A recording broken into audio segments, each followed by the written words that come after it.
Okay, good morning. We begin today the Torah portion for Wednesday, Revi, chapter 14, verse 1. We read in Pirkei Avot, in the Ethics of Our Fathers, a teaching by Rabbi Akiva, who says that every human being is created in the image of God, and that is told to us at the very beginning of creation, B'Tselem Elokim Bara es ha'adam. In the image of God, He created man. But the Jewish people are not only created in the image of God, but they are also, allegorically speaking, children of God. And in fact, the Alter Rebbe in Tanya goes on to explain the whole idea of what we would refer to in today's scientific terms as DNA, that the Jewish people and Hashem have the same DNA, allegorically speaking. The source verse for this is the verse which begins today's Torah portion. When God says to the children of Israel, to the Jewish people, to Am Yisrael, to Bnei Yisrael, not to emulate the pagan and decadent ways of the Canaanites, He begins by saying, chapter 14, verse 1 of Deuteronomy, Bonim atem la'Hashem Elokeichem. You are children to Hashem your God. And therefore you have to act a step above everyone else who is merely created in the image of God, which is also nothing to mock. Being created in the image of God is also pretty serious. But those created in the image of God don't have to have a special diet. They don't have to keep kosher. They don't have many other restrictions, laws, privileges. But a Jew has 613 commandments, and therefore you cannot engage in Canaanite practices. Lo tisgodedu, you shall not cut yourself. The Canaanite culture was that the Canaanites would lose someone close to them.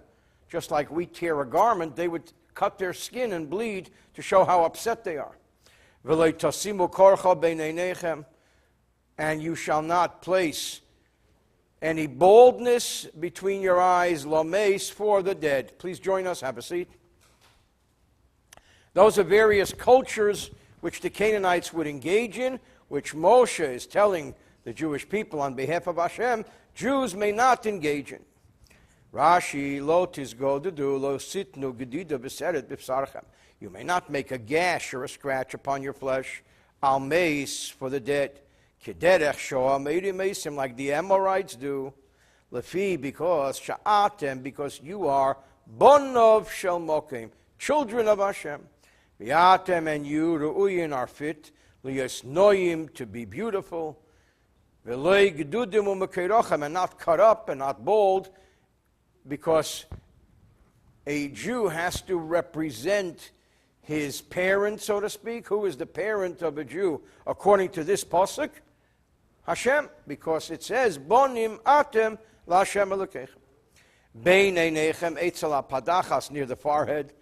That's one place where the Canaanites would create bald spots. The entire head, whatever that culture is, it's forbidden for a Jew to emulate the Canaanite culture. Why? Why does God care if I cut my hand or my skin? It's my skin. Why does God care if I make bald spots on my head emulating the Canaanite culture? It's a free country. So first of all, Canaan was not a free country. But the answer is that a Jew has to follow Torah and mitzvahs, and the principle is that our body is only leased to us. Our body belongs to Hashem. As he says in verse 2, Ki, because Am Kodosh Ato Hashem Elokecha. You are a holy people, dedicated to Hashem your God.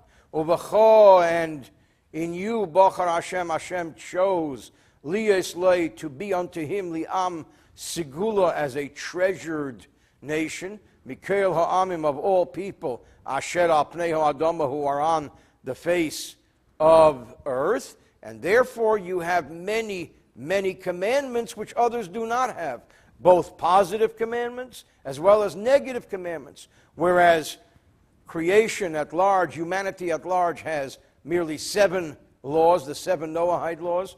The Jew has 248 positive laws, 365 negative laws, totaling 613 laws. And by the time you get through with all their offshoots and details and applications, there are thousands of laws, as we know when we study the system of Jewish law. Rashi, ki am kodesh ato, kedushas atzmecha me'avesecha. You're not the source of your holiness. Your holiness is an outgrowth of your forefathers' holiness. V'odu b'chol bachar Hashem, and furthermore, Hashem chose you to be his holy people, and it's not simply something which you can elect to follow or not follow, and therefore you have to eat what a Jew should eat, not eat what a Jew should not eat, and so on. Beautiful Baal HaTurim here on the first verse, Bonim Atem. The Baal HaTurim says that in this verse, Bonim Atem L'Hashem Elokeichem, there are 12 words corresponding to all 12 tribes. Every one of the 12 tribes are considered Bonim Atem, children to Hashem. One tribe is no more child than the other. A Jew is a Jew is a Jew. And from here he segues into the laws of kosher and non-kosher, where within every species of food there are certain of the species which may be eaten and certain of the species that may not be eaten. Zev, can you get me a Gutnik Chumash? Verse 3, Lo tochal kol toyeva. First, good morning, the general command, do not eat anything which the Torah considers abominable. And that is a very all-encompassing law. Rashi, kol toyeva, kol shetiafti lecha, anything that I have declared abominable for you, and that's a lot more than a non-kosher animal. Again, for example, tzoram eisen becher, the Torah says that a firstborn animal is holy, and a firstborn animal must be brought to the Kohen to be offered as a sacrifice in the Beis Hamikdash. What if somebody takes and slices the ear of the animal in a certain way, which causes it to be blemished? Then technically that animal cannot be brought to the Beis Hamikdash. So he got away with it. He says, no, that's not a good thing. Kol kigein tzoram eisen becher kedei l'shachta b'medina. If he goes ahead and makes a slit in the ear of the firstborn in order to enable him to just slaughter it anywhere in Israel and not have to bring it to Jerusalem as a sacrifice. So that's a technical abomination. This is something that I, Hashem, have declared abominable. Kol mum le'yebei, because no blemish shall be in it. That's not a good thing, even though technically it's correct, but the spirit is incorrect.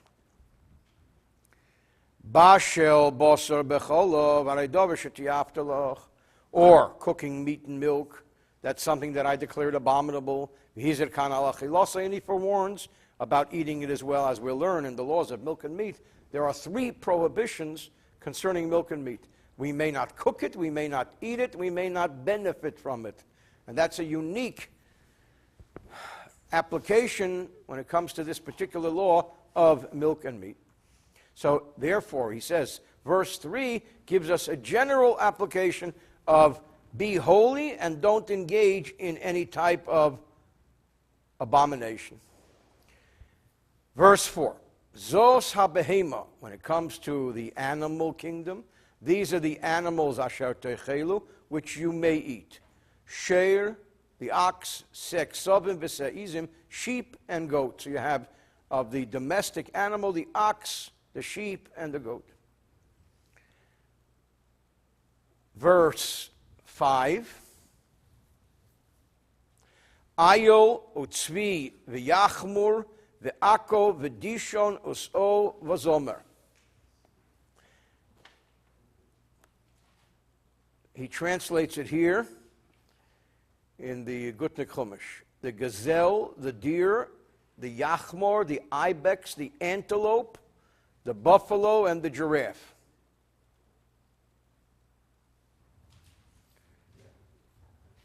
Everybody should get a giraffe and bring it to the Shochet to Shecht. See what happens. Rashi, 4:5. Zos ha-behema, ayel utzvi yachmor, limdono, this teaches us, shahachaya b'chlal behema, that wild animals, so to speak, or forest animals are included in the word behema. V'limdono, this teaches us, shebehema b'chaya tmeya meruba min ha'tahirim. What we learn from here is that the impure or non-kosher animals of both domestic and wild are more numerous than the kosher. Anywhere in kosher law, the Torah will tell us the shorter list. And being that he enumerates the kosher ones here, this is the shorter list. The Akko, says Rashi, Meturgam on Yala, Yale Sela, wild goats, who, a Steinbock, that's Steinbock in German. We'll say, Teir Bolo, Teir Ayar is an ox of the forest, Bolo Yar Lashon Arami. The word Bolo is forest in Aramaic. The Baal HaTurim says here that he mentions 3 domestic animals and 7 wild animals, totaling 10, corresponding to the 10 commandments. Interesting point. Okay. Verse 6, V'chol behema mafreses parsa, v'shoisas shesa, shtei proses, malas geira ba behema. Now he gives a general rule that any animal that has parted hoofs, and its hoof is wholly cloven into 2, and chews its cud, if it is a behema, domestic animal, that you may eat. Rashi mafreses, let's just look at the translation here. You may eat any animal which has a split hoof, which is completely split into 2 hooves, not a partially split hoof. If it chews its cud, and he adds here, as Rashi will say, and you may eat the fetus inside the animal once the animal is slaughtered, as we will learn. Okay. Verse 6, Rashi, mafreses is stuka ketargume cloven, parsa plante v'shoisas, cloven chaluka b'shtei tziparnayim, divided into 2 nails, so to speak. She has stuka vein chaluka b'tziparnayim. It could be parted but not divided into 2. V'itmeya, and that would be impure. Ba'behema, mashma mashinimtze b'behema achel. This implies that whatever is found in the animal you may eat. Mikan amru, from here our sages say, technically, if an embryo is found inside the animal which is slaughtered, then technically it would be koshered and it can be eaten without ritual slaughter, even though some would argue that there's a rabbinic prohibition because it doesn't look right. But technically, it has been koshered. We have to hold the questions till after class. I apologize. Verse 7. However,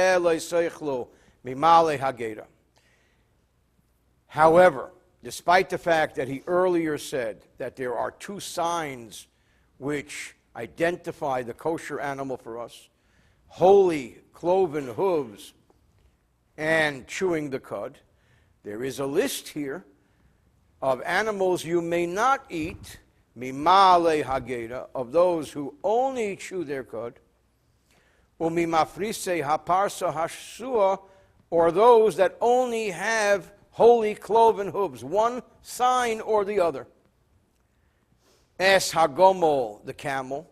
Yes, ha'arneves, the hare. Yes, hashofon, and the hyrax. Hyrax kima legeda hema, because they chew their cud. Ufarsa lehifrisu, but do not have holy cloven hooves. Tmeim heim lachem, even though they chew their cud, they are impure because they don't also have the other sign.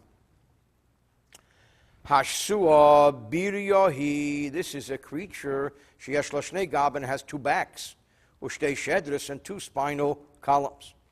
Amr Rabbi Seinu, our sages say, why lama nishnu? Why was this taught? Babehemes, amongst the animals, mipnei hashsua, because of the shsua, which is an addition over earlier. That's why it's repeated here.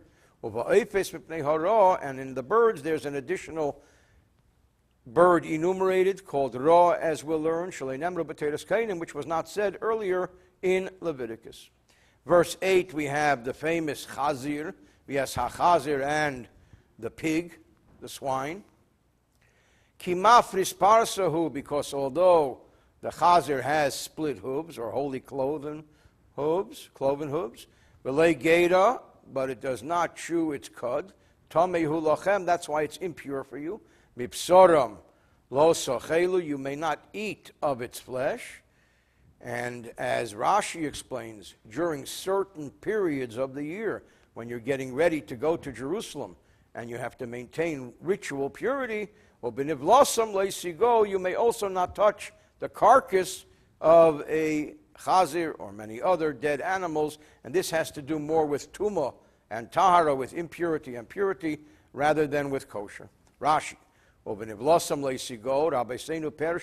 our rabbis interpreted this beregel, that this applies only to the festival, when one must maintain ritual purity. Because a person must purify himself as the festival approaches. That is the application of this mitzvah. I would think that all year round you cannot touch the carcass of a chazir or other dead animals. This is a mitzvah of ritual purity stated only to the Kohen. If this in fact applies to the human corpse, that only a Kohen has to keep away from a human corpse, but an Israelite may expose himself to a human corpse by going to funerals and so on. HaKohanim was horim. Kohanim are forewarned. Ve'ein Yisrael was horim, but the irregular Israelite is not, and that applies to a dead human corpse. Tumas nevela, the impurity brought about by an animal carcass. Kala, which is a much less severe impurity, like kolshken, certainly only applies to the festival. All year round, this does not apply. And again, we're talking about ritual purity and impurity. And of course, from this verse, we have the well-known tradition which teaches us that we have to always be cautious of human beings who are not so kosher, but they parade around and act as if they're kosher. The expression is that the swine, the pig, always lays in the swamp, and he extends his hoof to show that it's wholly cloven and split. The expression is the chazer, steckt aruis das kosher fissel, that the pig extends his kosher foot and says, look, I'm kosher. And he doesn't advertise the fact that he does not chew his cud, that we have to be very careful just because we see something that looks kosher. And this doesn't only apply to what we eat, but also more so to what we are. It doesn't mean that we are kosher, and we have to learn this from the pig who likes to advertise that he's kosher, when in fact there's nothing more non-kosher than a pig. And of course, it is taught from here that being that the Torah gives us 4 animals that only have one of these 2 signs, telling us that there are no more than 4 animals, this is one of the clear proofs that the Torah was given by Hashem to Moshe, because how would Moshe, being in the desert, know how many animals there might be in the Horn of Africa that have only one sign, or in America by the Cherokee Indians? So this is a famous portion teaching us that the Torah testifies here there are only these 4. So that covers animals. Okay, moving on to the next section here.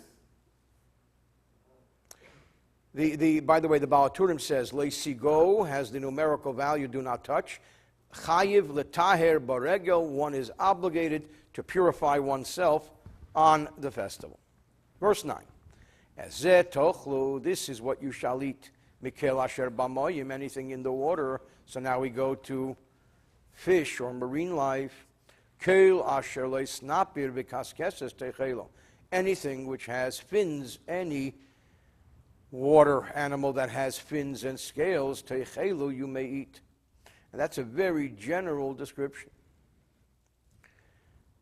Verse 10, V'chel asher ein leisnapir v'kaskeses. On the other hand, any fish that does not have fins and does not have scales, lo sochelu, you may not eat. Tomei hu lachem, that would be impure to you, and that's just a very general description. And of course, today we can look on the internet and find lists of fish that are kosher, and lists of fish that are not kosher, and lists of fish that people fight about whether they're kosher or not. But this is the general rule. 11. Kol tziper tehera techelu. Moving now to fowl, all pure or clean fowl you may eat. Rashi, kol tziper tehera techelu lahatir mishulachas shebemitzera.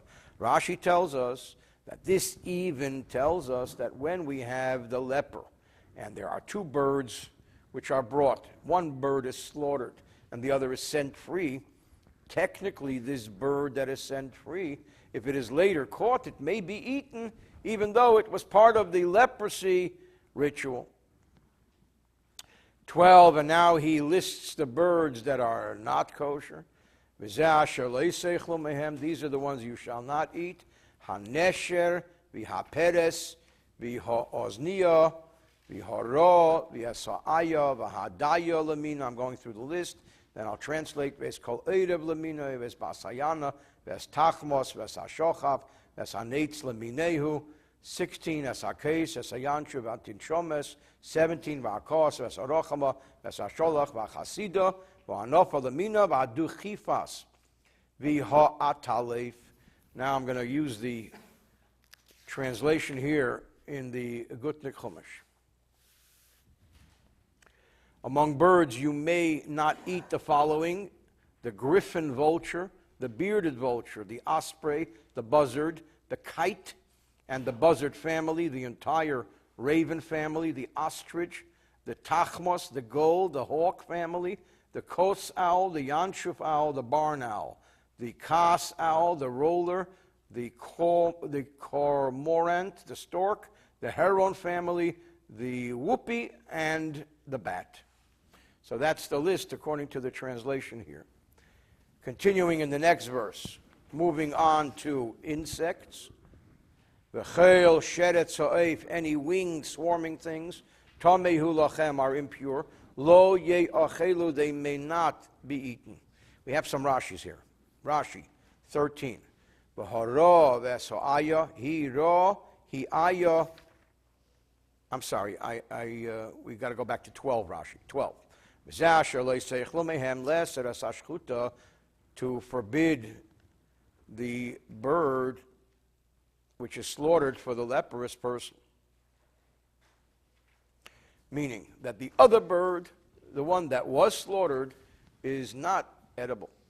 The raw is the same as the ayah, is the same as the daya. Why is it called raw? Because it sees exceptionally well. Why does he tell us about every name if it's the same bird? So that someone should not argue and say that he would forbid it. He would not forbid it if he calls it raw. He says this is a different bird. Therefore the Torah includes all names.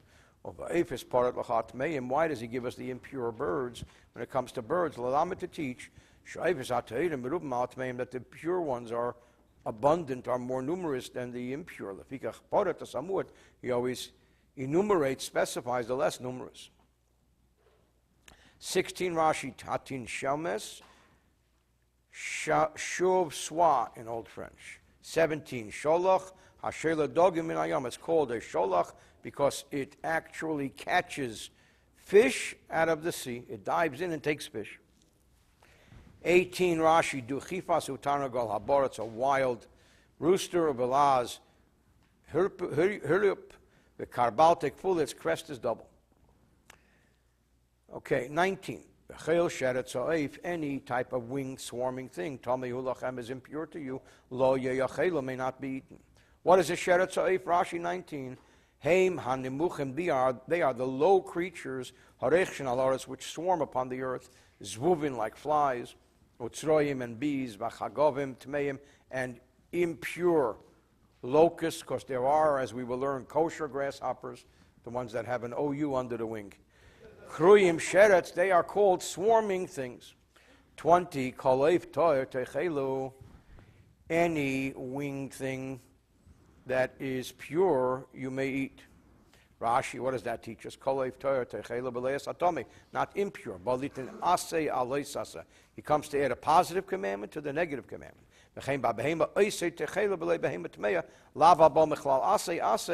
He's reiterating it in the form of a positive command. So if somebody transgresses, he transgresses both a negative commandment as well as a positive commandment. Verse 21, Lo sochlu kol nevela. You shall not eat any dead carcass, meaning anything that dies on its own, like roadkill. Lager asher bishorecha titnena va'achola. One option is you may give it to the stranger who lives amongst you and he may eat it. What kind of stranger? Not the convert who becomes a Jew, because he has to keep kosher as well, or she has to keep kosher as well. But the ger toshav, the settler, and here we reveal a whole new category. That is a person who comes to Israel and says, listen, I want to live in Israel, but I don't want to be Jewish. Can we work it out? And the answer is yes. And the Sanhedrin or the Beit Din or the leadership says to him, you have to accept to keep the 7 Noahide laws, and you have to recognize the sovereignty of the Jewish people over Israel, and then you can live in Israel. You don't have to keep 613 laws, which means this guy doesn't have to keep kosher.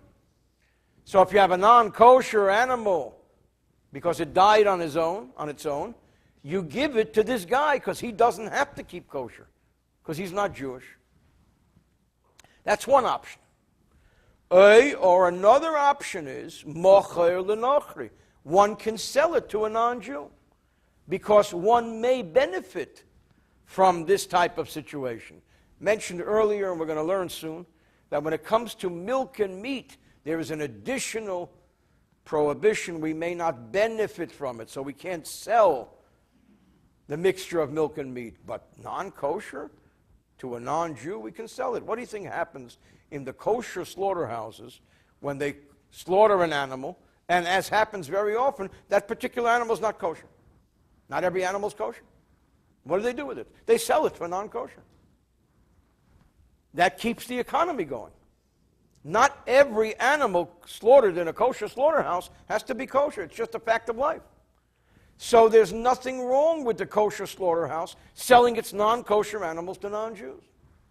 Similarly speaking, if there's an avela, if there's an animal which dies in a non-kosher manner, which means it was not slaughtered, you can either give it to the stranger settler, because he's a good guy, and he may be poor and he may need the food, or you can sell it in the non-kosher market. There's nothing wrong with a non-Jew eating non-kosher. Why can't you eat it? If he can eat it, why can't you eat it? Because you are a holy people to God, your God. And you have different laws. They have 7 laws. You have 613 laws. Rashi, lager asher bishorecha ger teishav shekibel olav. A ger, a convert, teishav, who's a settler. It's not really a convert.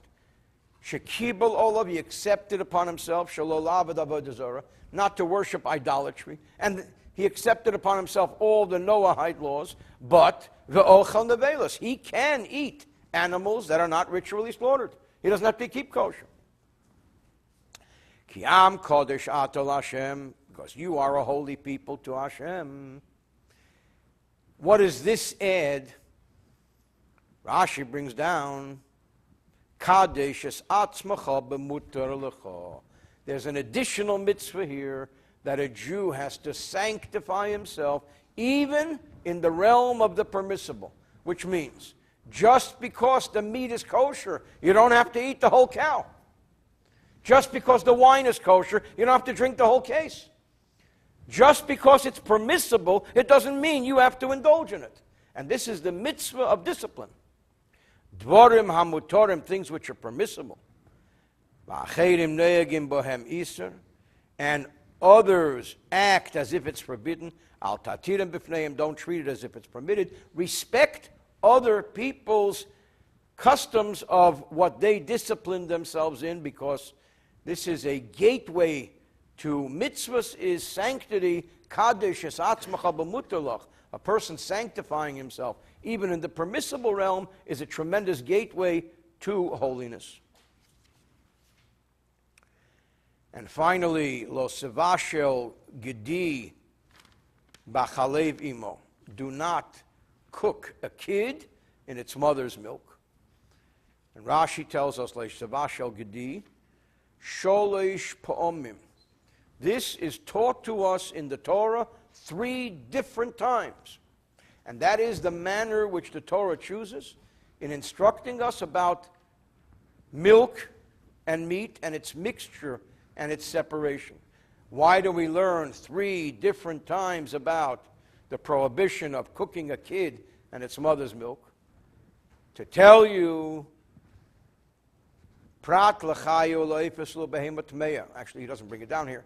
Rashi brings down something else, that this excludes wild animals, that this does not apply to wild animals, this does not apply to birds, this does not apply to impure animals. This biblical commandment applies to a domestic animal with milk, and this is not only a kid in its mother's milk, but here we learn, as I was about to say, I thought that was what Rashi was bringing down, but he's not, that there are 3 different mitzvahs here. A Jew may not cook milk and meat, whether the milk and meat are related to each other or not. A Jew may not consume and eat milk and meat, and a Jew may not even benefit from a mixture of milk and meat. These are the 3 prohibitions, and one of the reasons why this is taught to us 3 different times. And here Rashi ends with the word lo sevashel gedi, tying it into tomorrow's portion, aser to aser, tying this teaching into the mitzvah of tzedakah. And tomorrow we have the mother lode, the big section of the laws of tzedakah, which is why tomorrow's portion is read on Yizkor days. End of Chumash portion.